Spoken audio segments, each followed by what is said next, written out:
Jim Morrison, Bruce Lee, they all die early. Jimi Hendrix, and their legend is cemented forever.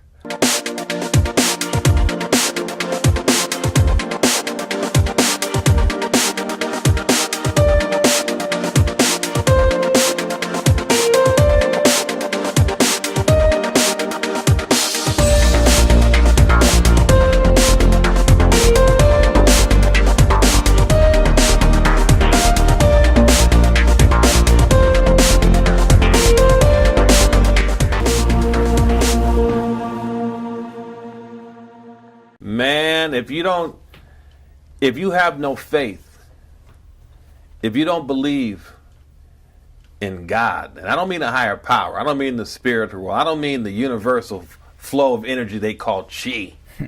I'm talking about God, Father of Jesus, partner to the Holy Spirit.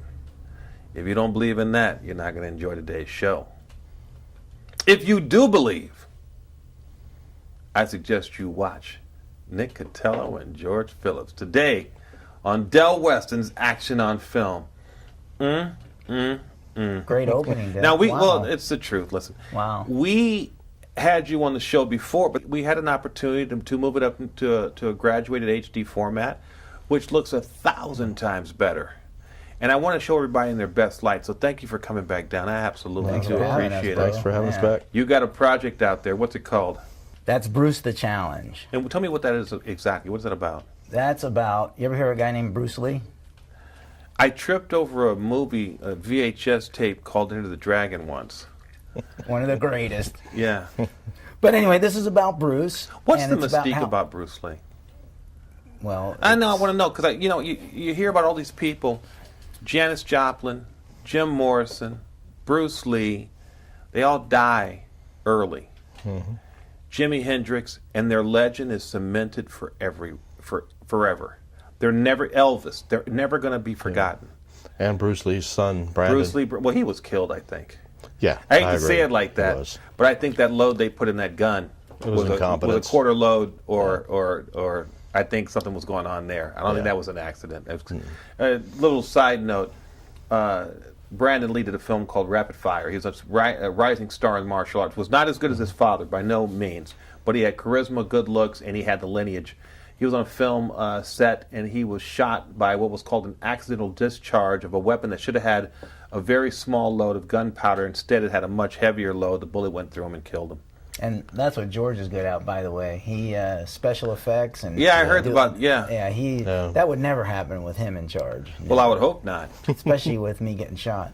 Well, yeah, you got. Well, that's the funny. There's an actor named John Eric Hexum. I don't know if you guys remember him or not. Yeah, actually, I do. Really good-looking guy. I mean, just the kind of guy you wanted to be.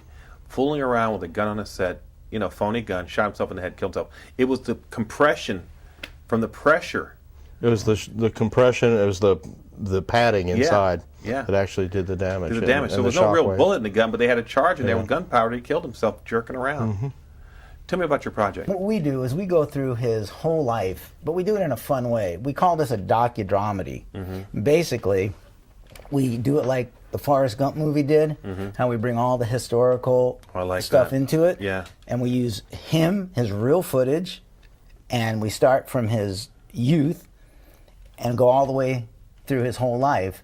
And the challenge part of it is Bruce always got challenged.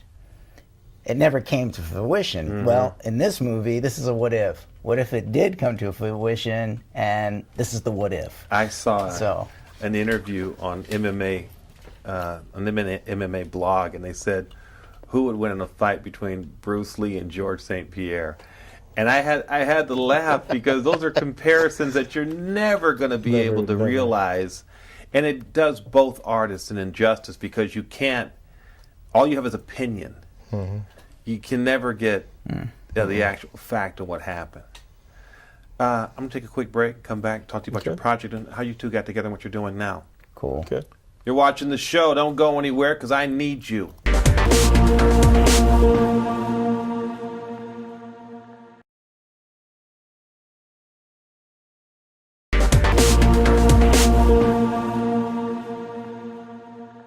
Hey, welcome Welcome back. You know, we don't attack anybody. I mean, that's not our job. But we were talking about atheism versus people who believe. And you're going to choose what's right for you. It has nothing to do with us. I was just saying that I hate to go to Facebook, and there's a couple of people who put these nonsensical, horrible posts up every week about how God doesn't exist and how stupid you are for believing and what an idiot you are if you think there's an... Hang on a second. I want you to entertain just one thing. I've already entertained your theory, and I've rejected it. I believe. Okay? Amen. Now try and entertain mine for a second. Amen. What if I'm right?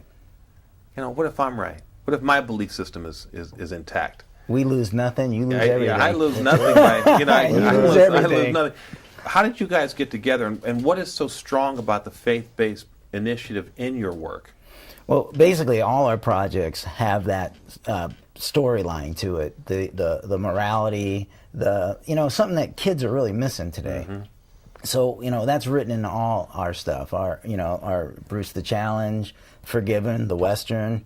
It has a strong... Which I love, by the way. And I got a Forgiven T-shirt. And you're in it, right? I took a couple of snapshots of myself. Should we tell them who you are in this? You can do whatever you want. I'm working with you. Oh, there we go. Hey, I'm there, man. El Diablo Juarez. El Diablo Juarez. That's me. I like that. You come across a stranger. Yeah. Do you help him or you foe? I'm in the. You know, it's probably going to be a foe, and I'm going to get smacked around in some kind of way, shape, or form. I think. But what do I know? I didn't write it. I'll be happy to support it, though. There's no question about that. It. I'll be happy to support it. Love you in that T-shirt, man. Thank you. How'd you guys get together?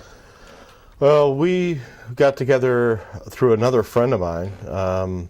His name was Chris Nation. Mm-hmm. Introduced us, about 15 years ago? Yeah, just when I was starting out. Yeah. And he was friends with him and basically started talking, and he brought me up because Chris actually worked for me a lot. I had a grip and lighting camera and company for a long time.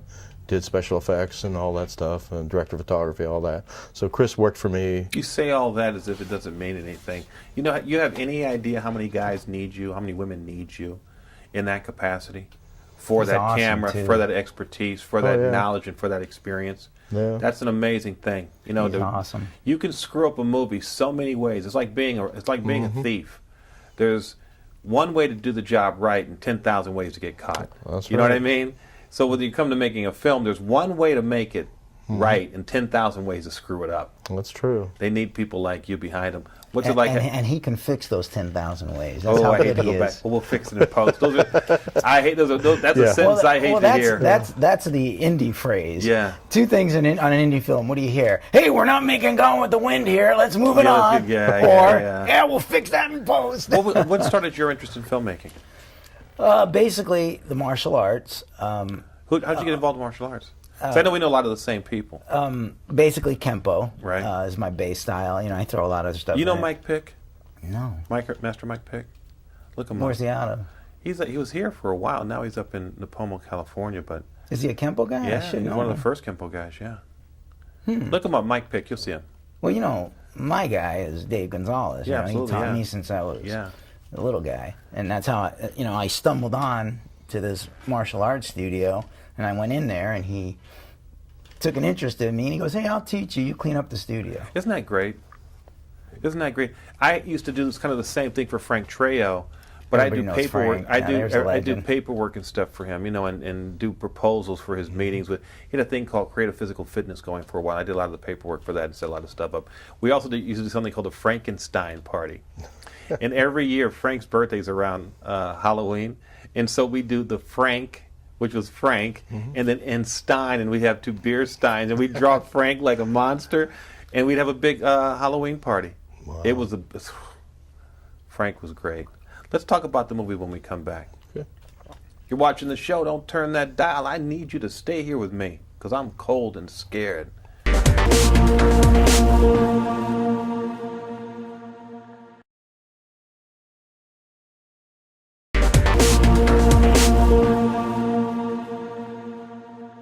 Oh, we're back. We're back. What have you learned about yourself through your filmmaking? Wow, a lot. Give me the clip notes. Patience, a lot of patience that I didn't know I had. Actually, speaking spiritually, the Lord is really, there's time, how tough this business is. It's like, Lord, do you want me to do this or not? I'll do whatever you want. Just, show me. That's that is such a wonderful mindset. I'll do whatever you want. Because you have gifts to do what you're doing. But you're saying, I'll drop this. I'll do something. If I'm not going to be successful here, tell me. But I got this theory. It's the bullet to the back of the head theory. I have a feeling that we're all here for a very specific purpose. I don't think there's anything random. There's a great documentary on HBO playing right now about Darwin. And I'm watching the thing, and what it really was an attack against people who believe. That's all it could be. Right. And they're saying, well, there are 78 different types of pigeons, and they've all adapted. I say, hang on a second. It's still a friggin' pigeon, though, right? Yeah. So please don't tell me I came Type follows type. So please don't tell me I came from a monkey. I look like a gorilla, but I don't act like one, unless there's ribs. The point is that I don't look like a monkey, and I don't act like a monkey. And if I came from monkeys, then why are there still monkeys? If human beings are developed from monkeys, then there should be no monkeys anymore. It should be human beings. Everybody. So it bothers me when I hear these theories being bandied about, but you cannot. You know how they solve that problem? How? Time. They put billions and billions of years this could happen. Well, anything could happen, but I'm just suggesting that's how they kind of make it. I'm just gonna say. I'm gonna say a couple of names. You say monkey or not, okay?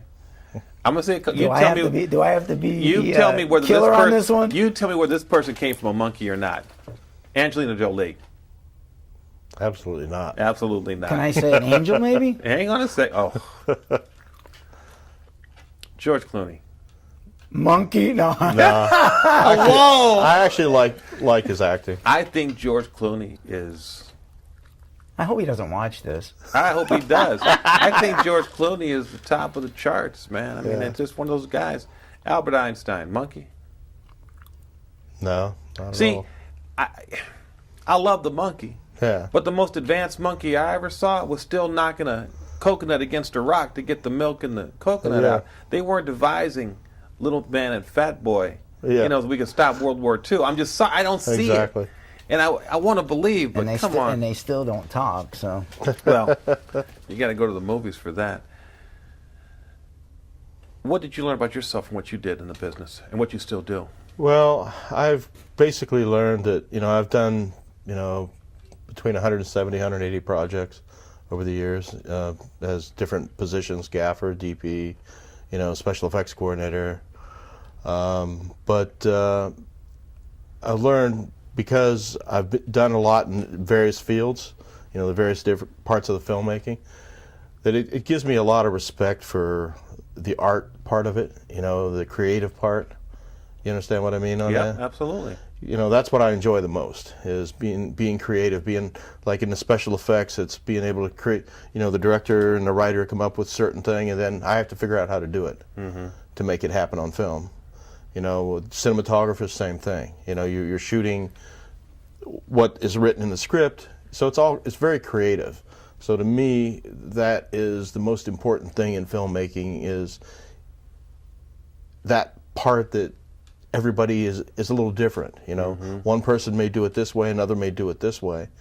You understand what I'm saying? Yeah, absolutely. He's very technical, but his creativity saves a lot of our stuff. And when you suggest that, how much do you depend on him? 100%. And how good is it to have? Because he's my mentor. How good is it to have someone? I mean, that you can depend on 100% of the time. I learned everything from him, and trust. It's a tough business. Special effects. I mean, just our director too, Mike Dahl. The guys that are helping us produce. I mean, even the guys in post. We got Bill Clark. We've got who does the Today Show, which we might be on there filming with Bruce. So nice, Lord willing. And we have Skip Robinson and Andre Joseph, which you're friends on Facebook with. These guys are awesome. Let's talk about social media when we come back. That's an interesting point. You're watching the show. I hope you'll continue to watch the show. We'll be right back.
Welcome back. I want to talk a little bit about social media. How does it impact what you guys do? You first, George. Well, it's a very big part of it, because part of filmmaking is you're trying to create any project that's the masses are going to like, as much of the masses as possible. So social media actually gives you a lot of places to find out what everybody likes and the different versions of things that are out there. Mm-hmm. So it gives you ways of looking at things and ways to actually even differ from what everybody's saying. You know, in filmmaking, you have that creative ability to do that. You know, so one person may like, red, another one likes blue. You know what I'm saying? It's just in the scene, some person may like one type of dialogue style, another one may like another type. Right. You know, and just the creative ability to take a project and get it out there to the masses. Get it out there, and it's all art. How about you, Nick? Wow. Us. What can I say? That's where I met you. Yeah, I mean, and I think it's mind-blowing. It's such a great way to connect with people you would probably never meet and find out exactly how much you have in common. Because we're all looking to build, create, and do. And then build, create, and do again, and then again and again and again ad nauseum. What I find to be very, very interesting is that I have reached so many people through social media concepts with Facebook and LinkedIn, and of course the websites for AOFS and DelWeston and Vimeo.com, that you can actually impact people's lives. That's right. By becoming a part of them and never having met them. I get contacts all the time. People say, well, I'm starting a film festival. Well, tell me what you need. And, a lot of people won't talk to you about how you built your show. I could care less. Here, help somebody. Right. Because when you build that community, someone's going to benefit from it. And it may not just be the festival director or the team, but the filmmakers who actually are dying for a place to show their work. That's right. And really need a place to get that feedback on what their work is and how good it is, or how much people like it. And that's what this show does. We're trying. We're trying. I got a film up for sale right now, and I heard from one of the people who were looking at it, and they said, well, we really like the film, but we don't like your lead female. And I said, what? And they go, we don't like that. And I said, really? That was one of the pieces of feedback that I really had a tough time with, because I could understand if they didn't like the movie. Right. I could understand if they thought the writing was bad or the music was horrible. I could understand all that.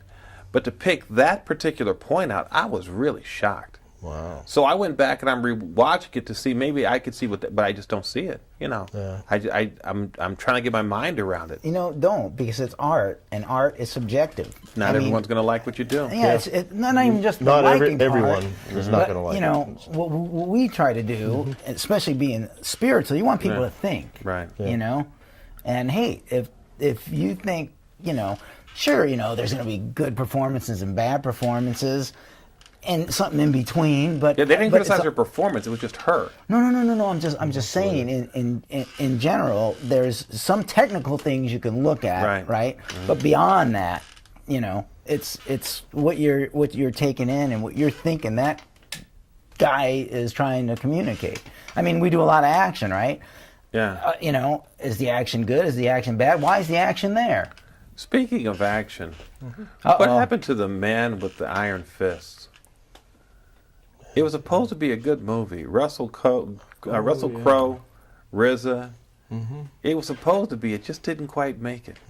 That's Tarantino too. Yeah, but it fell. It didn't have the flow of a real martial arts film. They used the wire work, but it was like 2 seconds off from the time the kick landed to the point where he actually reacted. It's very strange. I watched it 3 times. I'm trying to figure out. Which is kind of weird, because that's all angles and stuff. You know that. Yeah. When you hit somebody, it's the angle that they're.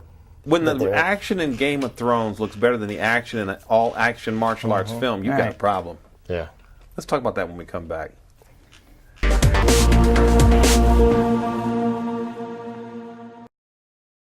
Welcome back. You were going to say something about Tarantino? Yeah, how does that happen in a Tarantino movie? Well, because Kill Bill and Kill Bill 2, the action was so great. That's what I mean. So how is it in this film that they fall down? Different And I heard they're making another one. What's the angles? Or is it intended for that? There's art again. There's a style. Is it that intention? I think that RZA's not a martial artist, so it's very it's very hard to be in a room full of really great martial artists and you be a key role and you have to respond to them. I don't think you can do it. I A still lot I of still people think don't cuts can know help how to that. shoot those. Exactly. They don't know how to shoot the action films like that. Well, you talk about It Rocky takes- earlier on. All the Yeah. punches missed. Most of the punches in Rocky missed But because it's the angles angle, were off. right? Yeah. It's like if I hit him and Yeah. you're getting this angle here, well, look, that's a miss. Yeah. But if I do it from here on this angle, Boom, that's a that's a hit. hit, yeah. Wham. Yeah. See, bam. All you need is a little reaction. Oh yeah, Thank that God sells you, it. That Thank sells God it. you didn't hit George Phillips. That's the last thing I need to see on here. Yeah. Get How about beat a up. kick? That's one of the funniest things I've seen all day. What's Especially, next? I just tore my pants. Yeah, what's next for you guys? Well, I'm glad you asked. We're doing Forgiven. We're trying to get the funding together for that, and it's a spaghetti western. We're gonna do it in 3D, and that's the next thing on the table. And then right after that, we're gonna do like a modern day western, and that's Beyond Legend, Johnny Catello, and that's really our tentpole, if you will. I mean, it's real. It has a real spirit. You know, like the Chronicles of Narnia. Yep. That's how Johnny Catello is written. Everything's a type in it. Like the lion in Narnia is a type of Jesus. You know, the same thing. Yeah, he sacrificed for the kids. He comes back to life. And Oh, he's resurrected. and Catello has that feel to it. Speaking of Narnia, there's a really great blog about how that film extols the 7 deadly sins as well as the Christ story. Very interesting. I don't think it's just one layer. Anyway, go ahead.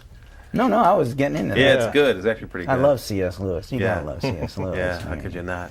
You know, they're actually, Ralph Winters. Yep. He's doing the Screw Tape Letters. Wow. You ever read the Screw Tape Letters? No. I've heard of it. I haven't read it yet. Wow. Hey, guys, thanks for being here. Yeah, thank you for inviting us Another back. great show with the boys. George You Phillips. got it. George, where do I get in touch with you? PhillipsEffects@yahoo.com. PhillipsEffects@yahoo.com. Yep.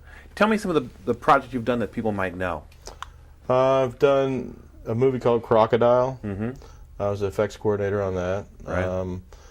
I did some stuff on. I was George behind Clooney, this. Peacemaker. Yeah, behind Peacemaker. Behind. I did the second unit effects on that. That's a great movie. Nicole Kidman and George Clooney. Yeah. And where do I get in touch with you, Nick?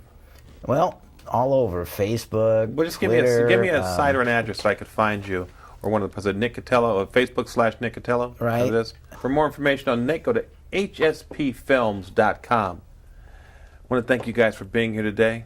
Thank you. Thank you. I want to say God brought us together. Amen. That's right, amen. What to a that. move he made. And then he said, checkmate. We'll catch you next time. Thanks for watching. And that's how we roll.